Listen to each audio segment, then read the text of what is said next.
Anong recipe na naman ang ating gustong ibahagi sa inyo?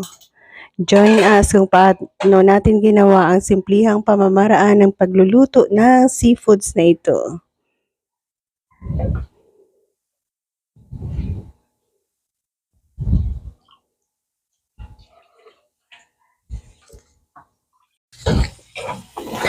So ayan, nag-start tayo sa pag-isa dito ng ginger, garlic, onion.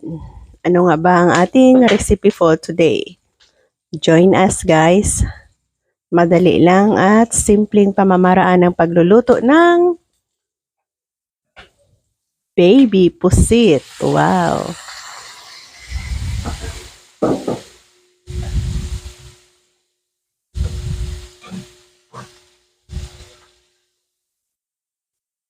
Hayaan muna natin dyan, cover at balikan ko kayo pag okay na.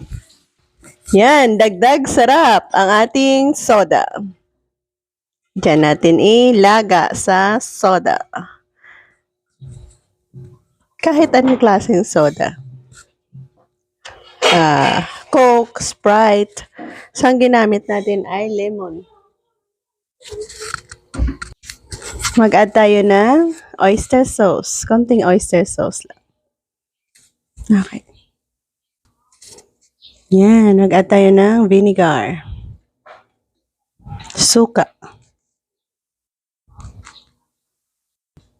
Yan, na-add na natin ang lahat ng mga ingredients na ating kailangan. Wait for another 2 minutes para mag-absorb ang lahat ng mga ingredients na ating nilagay. So yan, naamoy na natin ang bango ng ating adobong pusit. Ganda. At dito na natin i-end. Thank you for joining us sa ating mabilis na pamamaraan ng pagluluto ng adobong pusit na ito.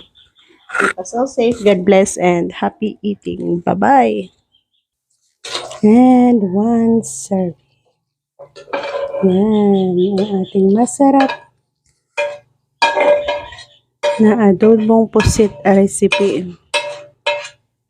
Okay.